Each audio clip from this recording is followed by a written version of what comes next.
Liberando su potencial. Hablando de potencial humano, ¿alguna vez se han preguntado a qué se debe la gran disparidad de resultados y desempeño entre una persona y otra? Una persona que percibe $250,000 anuales no es 10 veces más astuta ni mejor que una persona que percibe $25,000 anuales. ¿Por qué la diferencia de 10 veces sus ingresos? Y si tomamos a una persona que percibe $2,5 millones al año, ¿será esa persona 100 veces mejor, más astuta que la persona que gana $250,000? Imposible.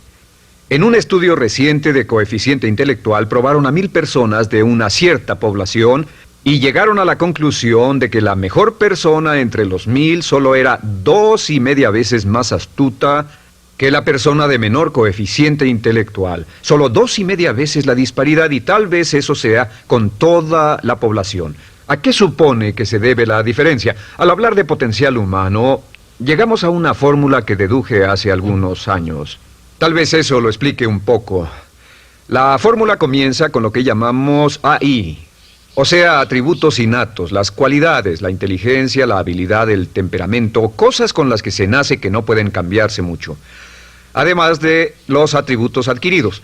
Estos atributos son muy importantes, son su educación, su capacitación, sus capacidades, su experiencia, conocimiento, sabiduría, etc., multiplicado por A, que es su actitud, es igual al potencial humano individual, o al desempeño humano individual o resultados individuales humanos. Ahora, de estos tres, los atributos innatos se traen desde el nacimiento. Los adquiridos pueden cambiarse, pero se necesita cierto tiempo para ello, aunque a veces cambiamos muy rápidamente. Cierta información valiosa puede cambiar dramáticamente su eficacia, pero las actitudes pueden aumentarse o disminuirse dramáticamente en segundos. Cada vez que mejoramos nuestra actitud, multiplicamos todas nuestras capacidades. Una actitud ha sido llamada acertadamente el lenguaje más importante del ser humano, la palabra más importante del idioma en el humano. Todo lo que hacemos en la vida, según un estudio en Harvard entre estudiantes ejecutivos, será en un 85% de actitudes. Un 85% de su éxito estará determinado por su actitud. Eso significa que está determinado por cuán positivo o cuánta actitud mental positiva se tenga. Las personas con actitudes mentales positivas tienden a avanzar más rápidamente, se mueven hacia la cima en organizaciones valiosas, ganan más dinero, sacan más satisfacción de la vida. Una actitud mental positiva no significa que baile por las calles y arroje flores. Solo significa que tome una actitud constructiva en general o se aproxime hacia su trabajo, su vida, sus problemas, relaciones, etc.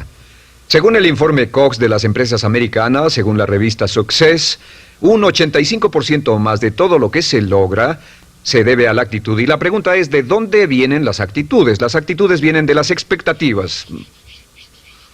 Muy simple, ya hablamos de eso. Y una forma muy poderosa de mejorar su actitud instantáneamente es decir, aunque no lo crea, pienso que algo maravilloso va a ocurrirme hoy. Como dijimos antes, nuestras expectativas sobre los desenlaces determinan nuestra actitud. Si espera que las cosas salgan bien, tendrá una actitud positiva. Si espera que salgan mal, tendrá una actitud negativa. Y lo maravilloso es que podemos fabricar nuestras expectativas. Podemos esperar lo que deseamos. Podemos esperar cosas buenas, cosas malas, y no nos decepcionaremos. ¿De dónde surgen nuestras expectativas? Nuestras expectativas surgen de nuestras creencias y de nuestros valores. Son el centro de los factores motivacionales de nuestra personalidad, nuestras creencias. Y esto nos conduce a un entendimiento del potencial humano. Significa básicamente que nuestra actitud es una expresión externa de lo que está ocurriendo internamente. Y esto es consistente con las leyes mentales. Con respecto a las creencias, cada uno de nosotros tiene muchas creencias en el fondo que los psicólogos llaman los conceptos propios. El concepto propio, o su descubrimiento, es considerado por muchos como el logro único y más importante para comprender el desempeño humano en el siglo XX. Yo estoy de acuerdo. El concepto propio es como, si queremos usar una analogía militar, el centro de mando. O si queremos usar una analogía técnica, es el programa central de su computadora básica. Es un grupo de creencias, valores, actitudes, sentimientos, ideas, etcétera, almacenadas en el fondo de nosotros y son el resultado de casi todas las experiencias que hemos tenido en la vida. Y algunos investigadores dicen que el concepto propio comienza a formarse aún antes del nacimiento, pero el concepto propio, una vez colocado, Precede, predice y determina sus niveles de eficacia y desempeño en todas las áreas de nuestra vida. El concepto propio se convierte en el centro de mando o el programa maestro. El concepto propio de este grupo de creencias determina lo que dirá, lo que hará, cómo actuará, cómo se siente y reacciona, etc. ¿Qué significa esto? Significa que todas las mejoras en su vida externa, todos los cambios en su realidad comienzan con un cambio en su concepto propio. Les voy a explicar lo que significa. Esta es una gráfica muy simple. Hablamos de potencial humano y decimos que la persona promedio usa un 10% o menos de su potencial. Según investigaciones, tal vez es mucho menos. El Instituto Stanford Brain en Santa Clara, California, estima que tal vez se aproxime a un 2%. Seremos generosos y diremos que la persona promedio usa un 10%. Significa que en los mejores casos, la mayoría, como usted o yo, no usamos un 90% de nuestro potencial. Uno de los mejores filósofos, Oliver Wendell Holmes, dice que la tragedia de la persona promedio es que llegan a la tumba con su música aún por dentro. Aún están funcionando con mucho menos de su potencial total. Y esto es el potencial humano. Sabemos que existe una relación directa entre el potencial humano y el concepto propio. Pero como nuestros conceptos propios o nuestras estimaciones de nosotros mismos generalmente son mucho menores de lo que debieran ser, nuestro nivel de desempeño y eficacia también es menor.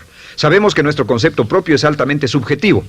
¿Qué significa esto? Significa que el concepto propio, lo que pensamos que es cierto sobre nosotros mismos, no está basado en la realidad, está basado en información que hemos tomado y aceptado como cierto, hasta el grado en que creemos lo que sea de nosotros mismos y se vuelve cierto para nosotros porque actuamos de una forma consistente con ello. Algunas personas que leen sus horóscopos y creen en horóscopos predicen su futuro. Hay algunas personas que toman la crítica y las opiniones de otros a quienes ni siquiera respetan y hacen suyas esas ideas, dando un resultado muy negativo. Lo que piense, lo que acepte como cierto, se vuelve cierto para usted. También sabemos que como adultos tenemos una variedad de conceptos propios. Tenemos un concepto propio de cómo vestirnos, cuánto pesamos, lo que comemos, lo bien que podemos hablar en público, qué tipo de padres somos, qué tipo de hijos somos con nuestros padres, qué tipo de esposo o esposa somos, qué tipo de amante, de conductor.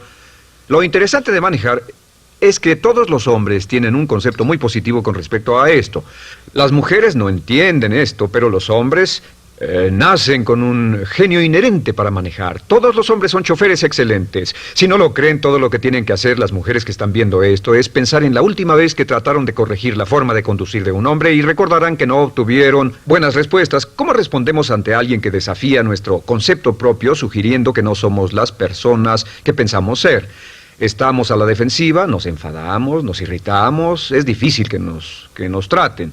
Tenemos un concepto propio de lo creativos que somos, lo inteligentes, lo rápido que leemos, lo bueno que somos en los deportes, y si practicamos una gran variedad de ellos, tenemos un concepto propio para cada uno de ellos. Tenemos un concepto propio de lo bien que cocinamos, de lo bien que educamos a nuestros hijos, de lo bien que limpiamos nuestra casa, los autos que manejamos, etc. Y también de lo que valemos por lo que ganamos. Es muy interesante saber que nunca ganamos más del 10% de nuestro concepto propio en ingresos. Nuestro concepto propio determina nuestro nivel de ingresos. Este nivel de concepto propio se llama zona de confort. Y aunque querramos más dinero, veremos que la tendencia humana natural de todas las actitudes es luchar por lograr entrar a la zona de confort y luego quedarnos ahí. Si ganamos un 10% por encima de nuestro concepto propio de ingresos, tendremos una necesidad imperante de deshacernos de ese dinero. Lo donaremos, lo gastaremos en forma extravagante y hasta lo perderemos si recibimos demasiado. Las personas que ganan la lotería siempre están quebradas a los 2 o 3 años. Queman el dinero porque ese dinero está más allá de su concepto propio. Si gana 10% o menos de su nivel de concepto propio, se descubrirá luchando, trabajará más duro, más tiempo, pensará en forma más creativa, buscará diferentes formas para aumentar sus ingresos o sus segundos ingresos. La única forma de mejorar cualquier parte de su vida, incluyendo sus ingresos, es aumentando el nivel del concepto propio de sus ingresos, comenzando a pensar en usted como si estuviera ganando más dinero. Si quiere bajar de peso, la única forma en que podrá lograrlo es pensando en que está delgado. Piense en usted mismo como una persona más delgada. Si quiere volverse una persona más popular, más amorosa, más feliz o más sana, comience a pensar una y otra vez en esas cosas hasta que se vuelvan parte de su nuevo concepto propio. Hablaremos de eso más adelante. Es una parte esencial de la programación de su mente hacia el éxito. Su concepto propio global está determinado por el promedio de sus conceptos propios en las áreas que considere importantes. Ahora, su concepto propio está formado de 3 partes críticas. La primera parte del concepto propio es el ideal propio. El ideal propio es la persona que más desearía ser, es su idea de lo que constituye un ganador, es su visión ideal de lo mejor que puede ser usted. Nada más, una de las cosas que sabemos de las personas con éxito es que las personas con éxito tienen ideales propios muy claros, ideales claros de quién quieren ser en el futuro. Las que no tienen éxito tienen ideales muy vagos. El número 2 es la autoimagen. La autoimagen es como un retrato de cómo se ve a sí mismo y lo que piensa de sí mismo. La autoimagen es el espejo interno, es como se percibe a sí mismo ahora en su desempeño actual, en forma cotidiana. La tercera parte es su autoestima. Su autoestima es cómo se siente consigo mismo. Cómo se siente consigo mismo es la fuerza motriz, el motor, la fuerza poderosa dentro de su subconsciente. Es la fuerza de energía dentro de su concepto propio y determina casi todo lo que le pasa. La mejor definición de autoestima es cuánto se agrada a sí mismo. Cuánto se agrada a sí mismo como esposo, cuánto se agrada a sí mismo como empleado, cuánto se agrada a sí mismo como jefe, como inversionista, como orador profesional, como atleta, etcétera. Según se agrade a sí mismo, su nivel de autoestima, su sentimiento emocional global respecto a cualquier área de su vida, determina su desempeño y su eficacia en dicha área. Lo sorprendente es que se convierte en lo que piensa, su concepto propio es maleable, su autoestima puede formarse repitiendo una y otra vez, me agrada mi persona, me agrada mi persona, me agrada mi persona. Me agrada mi persona, me agrada mi persona, me agrada mi persona. Entre más se repita, me agrada mi persona, me agrada mi persona, entre más lo repita una y otra vez, más crecerá su autoestima y entre más crezca su autoestima, más crecerá su concepto propio global. Cuando crezca su concepto propio global, su desempeño será mejor en todo lo demás que emprenda. Cada vez que diga, me agrada mi persona, me agrada mi persona, me agrada mi persona, me agrada mi persona, me agrada, será como bombearse psicológicamente. Todo lo que pase que haga que su autoestima suba, hará que se comporte mejor. Todo lo que haga que su autoestima baje hará que se comporte peor, que cometa errores, que sea infeliz, etc. Un punto crítico de agradarse a sí mismo, sobre autoestima y agradarse a sí mismo, es que, número 1, nunca puede querer a nadie más de lo que se quiere a sí mismo. Que su nivel de autoestima es determinante de la calidad de relaciones que tenga con los demás. Y número 2, es que nunca puede esperar que nadie más lo quiera o respete más de lo que se respeta a sí mismo. Cuanto se agrade o se respete a sí mismo, determina sus actitudes hacia usted. Todas las escuelas de psicología actualmente están de acuerdo en el hecho de que depende de lo que usted realmente se quiera y se respete a sí mismo como un ser humano valioso e importante, tiene efecto sobre todo lo que le pase. Cuánto se agrade a sí mismo, y lo que puede hacer es mejorar su autoestima diciendo me agrada mi persona, me agrada mi persona, me agrada mi persona, me agrada mi persona. Y esto nos lleva a la pregunta, ¿de dónde viene el concepto de autoestima? Y descubrimos que el concepto propio es maleable, puesto que no nace con este concepto propio, no nace con ninguna idea sobre sí mismo, no nace con autoimagen ni autoestima. Nace, en cierto modo, como potencial propio. Es la mejor forma de plantearlo. La persona promedio llega al mundo como potencial puro. Y no tiene el concepto propio de que todo lo que es ahora, todo sentimiento que tiene, toda actitud o valor, tuvo que aprenderlo en el transcurso de su vida. También sabemos que el niño llega al mundo con una necesidad imperante de amor y contacto. Y como una gran cantidad de investigaciones lo indican, necesitamos mucho amor y contacto durante toda nuestra vida, pero en especial durante nuestros años de formación, porque de niños aprendemos quiénes somos, cuánto valemos, si somos importantes, inteligentes, amorosos, chistosos. Todo esto lo aprendemos por la forma en que nuestros padres nos tratan. Si nuestros padres, nuestros parientes, tíos o tías, en especial nuestros padres, nos tratan como si fuéramos realmente importantes, crecemos pensando que somos realmente importantes, pero si nuestros padres no lo hacen, pasa algo más. Sabemos que los primeros años de vida son los más importantes para el desarrollo del concepto propio, que un niño comienza a partir de cero. El niño nace sin saber quién es él o ella. Son sumamente valiosos el primero, segundo, tercero, cuarto y quinto años de vida.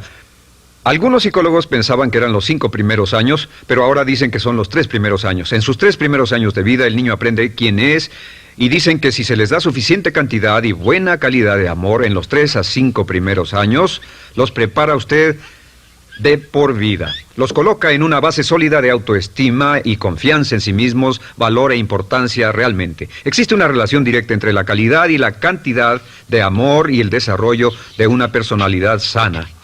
Entre más amor, amor incondicional, reciba un niño en sus años formativos, más fuerte será la base de su personalidad. El reverso de la educación es que casi todos los problemas de psicosis, neurosis, perturbaciones de la personalidad y problemas de comportamiento surgen de los problemas que se tengan con el concepto propio. Ahora observemos a los adultos. Aquí está nuestra personalidad adulta. Si nos observamos, podemos llegar a reparar nuestras bases, por así decirlo, repitiéndonos una y otra vez: me agrada mi persona, me agrada mi persona, me agrada mi persona, y llevamos ese concreto reparador hacia la base de nuestra personalidad. Los niños necesitan el amor como las rosas necesitan la lluvia. Los niños que carecen de amor a menudo mueren por escasez de amor. Es una enfermedad llamada marisma. Ahora, ¿qué más sabemos sobre los niños? Sabemos que los niños llegan al mundo con dos atributos notables. El primero es que no sienten temor.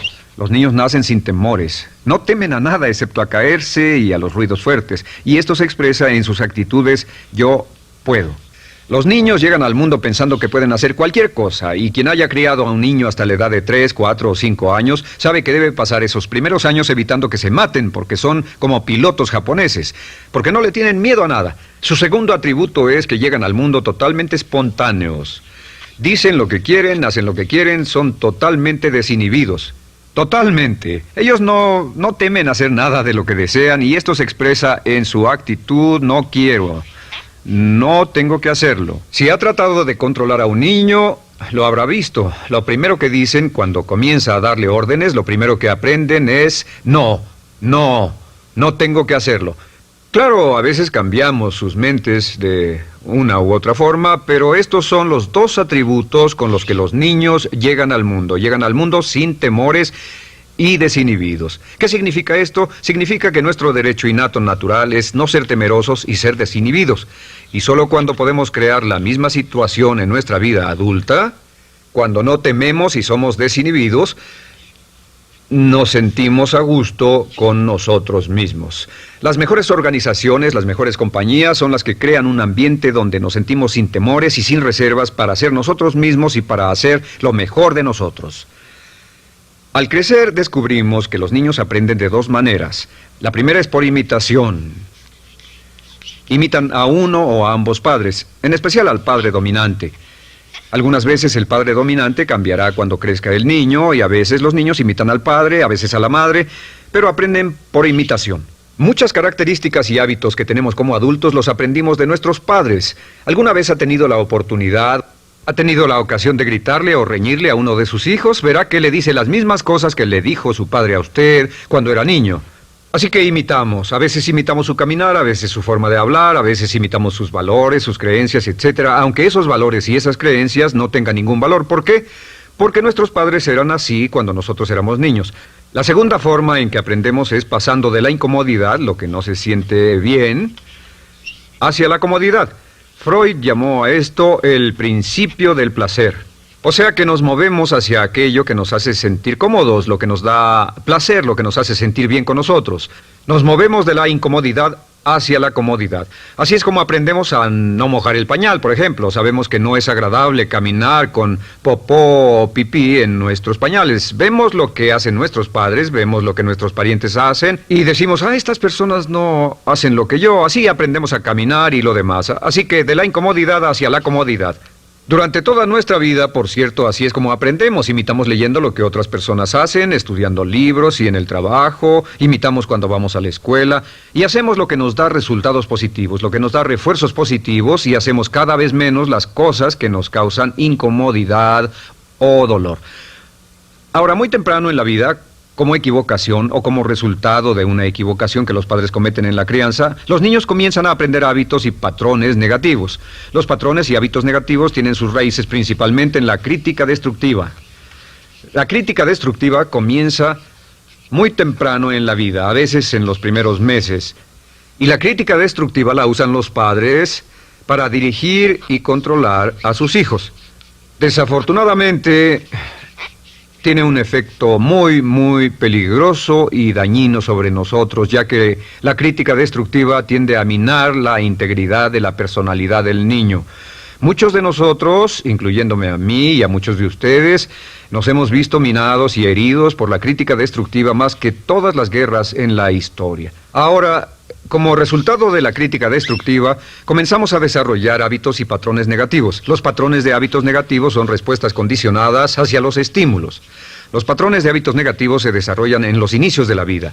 Se desarrollan como resultado de una repetición del temor y el dolor una y otra vez. Se desarrollan como resultado de la crítica destructiva, el castigo físico, etc. En los inicios de la vida comenzamos a desarrollar dos manifestaciones que nos persiguen durante toda nuestra vida y más que ninguna otra cosa inhiben nuestro potencial. La primera es la llamada patrón de hábito negativo inhibido. El patrón de hábito negativo inhibido se aprende cuando al niño le dicen una y otra vez no. Aléjate de ahí, no toques eso, y se le castiga. Cuando el niño intenta algo nuevo, o se involucra con algo, o huele algo, o derrama algo, o rompe algo accidentalmente, el padre estalla y se enfada mucho. Como ven, el niño está impulsado por la curiosidad insaciable de explorar su mundo. Y lo que pasa es que cuando lo explora o se interesa y echa a perder algo, si el padre reacciona golpeando al niño, el niño comienza a pensar cada vez que intento algo nuevo, cada vez que intento algo diferente, cada vez que voy más allá de mis límites, cada vez que me salgo de mi zona de comodidad, cada vez que no juego sanamente, me golpean, me castigan, me lastiman, me envían a mi alcoba y me siento mal. Y muy pronto el niño desarrolla el sentimiento de no puedo, no puedo. No puedo. Cada vez que trato algo diferente, me castigan. No puedo, no puedo, no puedo.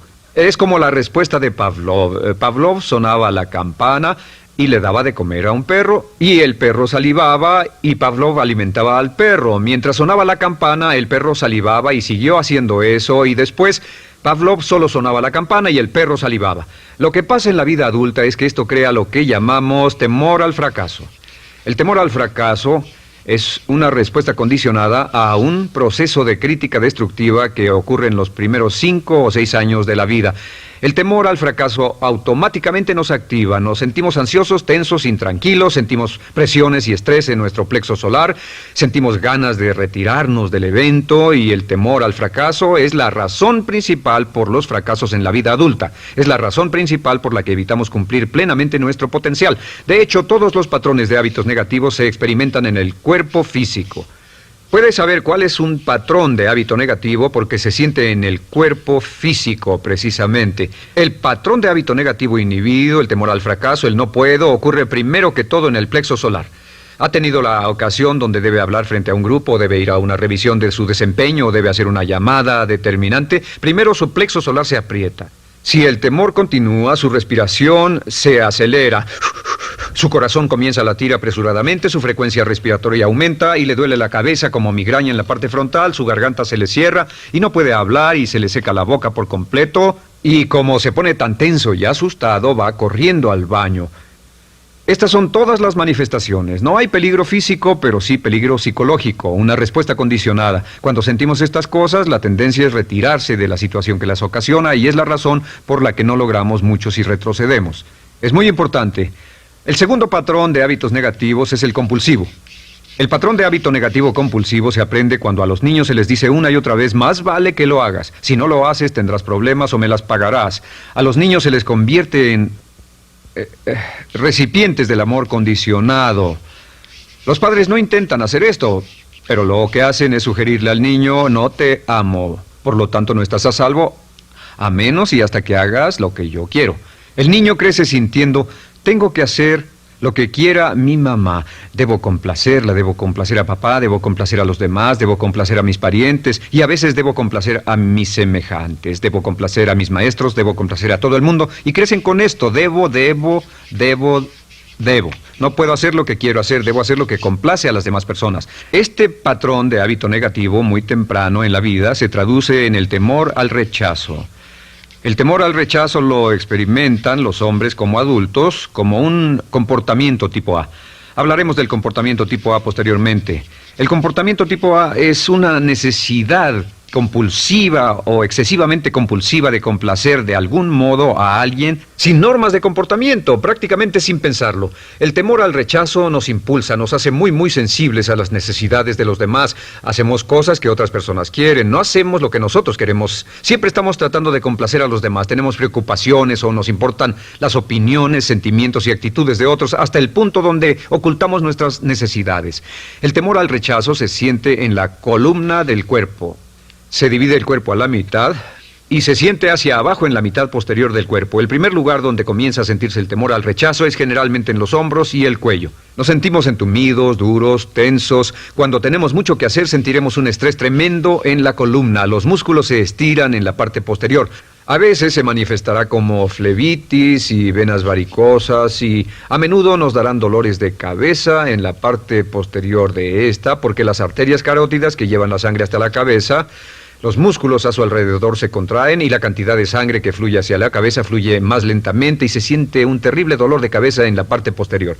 Estos dos temores, los patrones de hábitos negativos compulsivos, el compulsivo y el inhibitorio, son resultado de la crítica destructiva, el gran destructor de la personalidad que nos persigue durante toda la vida. Y lo maravilloso de todo esto es que como son patrones de hábitos aprendidos, podemos olvidarlos. Podemos acabar con el temor al fracaso que nos detiene. Podemos acabar con el temor al rechazo que hace que hagamos cosas que complacen a los demás en vez de complacernos a nosotros, trabajando con nuestra propia autoestima. Porque existe una relación inversa entre la autoestima y el patrón de hábitos negativos. Porque entre más se agrade a sí mismo, menos teme al fracaso. Entre más se agrade a sí mismo, menos teme al rechazo. Entre más se agrade a sí mismo, menos temerá a cualquier cosa. Y si sigue repitiendo, me agrada mi persona, me agrada mi persona, me agrada mi persona una y otra vez, si sigue diciendo esto, con el tiempo su autoestima sube más y más y más y más y sus temores desde luego bajan. Cuando su autoestima sube, sus temores van en dirección opuesta. Ahora, ¿cómo enfrentar la crítica destructiva si debe criticar a otras personas? Pues eso es muy simple. Muchos padres nos han preguntado eso. ¿Cómo se controla a los niños? Una de las claves para controlar a los niños es dirigirlos para que hagan algo constructivo en lugar de hacer algo destructivo. Otra cosa que debe recordarse es que lo que quiere hacer es que quiere dar una crítica informativa, crítica constructiva, lo que significa que se les dice a los niños lo que pueden hacer o a los adultos lo que pueden hacer mejor. Todo el propósito de dar retroalimentación de cualquier tipo es mejorar el desempeño. Si es padre o si es jefe o si es una persona en una relación, si una persona está haciendo algo malo o inadecuado, todo el propósito de darles cualquier tipo de retroalimentación es para que puedan hacerlo mejor. Sin embargo, existe una relación directa entre la autoestima y la crítica destructiva. Cada vez que se critica a una persona, su autoestima baja. Y cada vez que su autoestima baja, su habilidad para desempeñarse baja. Si critica a una persona en forma destructiva demasiado tiempo, llegará a un punto donde no intentarán nada. Se convierte en lo que llamamos hipersensible. Un adulto hipersensible es aquel que no puede aceptar críticas de nadie. Un adulto hipersensible es una persona que está muy tensa, ansiosa, si siquiera sugiere que no está haciendo lo correcto. Si trata con un adulto hipersensible, la clave es sentarlo y recordar 4 cosas. Número 1, comenzar con alabanzas. Número 2, proteja la autoestima de la persona a toda costa. Número 3, discuta el desempeño y no a la persona. Hable del comportamiento más que de la persona. Y número 4 es enfocarse hacia el futuro en vez de en el pasado. Enfóquese hacia lo que va a hacerse en forma diferente en el futuro en vez de lo que pasó en el pasado. ¿Por qué? Una razón muy simple, porque una persona no puede controlar el pasado. Al no poder controlar el pasado, cualquier crítica de lo que han hecho en el pasado les da un estrés tremendo y frustración. Así que, en resumen, la clave del éxito en la vida es una actitud mental positiva. Una actitud mental positiva se basa en expectativas de éxito, de una serie de expectativas positivas. Esa serie de expectativas positivas se basa en sus creencias y en su concepto de sí mismo. El centro de su concepto propio que determina su eficacia en la vida es su autoestima, y su autoestima se mide por cuanto se valore a sí mismo. Las dos cosas que nos frenan más que nada son el temor al fracaso y el temor al rechazo. Y uno de nuestros secretos centrales de éxito es este: Conviértase en un organismo generador de autoestima perpetua. Haga continuamente cosas para usted mismo, hacia sí mismo en su vida, que hagan que se agrade a sí mismo, que se ame, que se acepte, que se respete, que hagan que se sienta fantástico con usted mismo. Si es un jefe o un padre, no olvide que la clave para el máximo desempeño en su hogar y en su trabajo es hacer que las personas se sientan maravillosamente consigo mismas. Entre mejor se sienta consigo mismo y más se agrade, más probable será que logre que las personas a su alrededor lo quieran, lo acepten, lo respeten, se respeten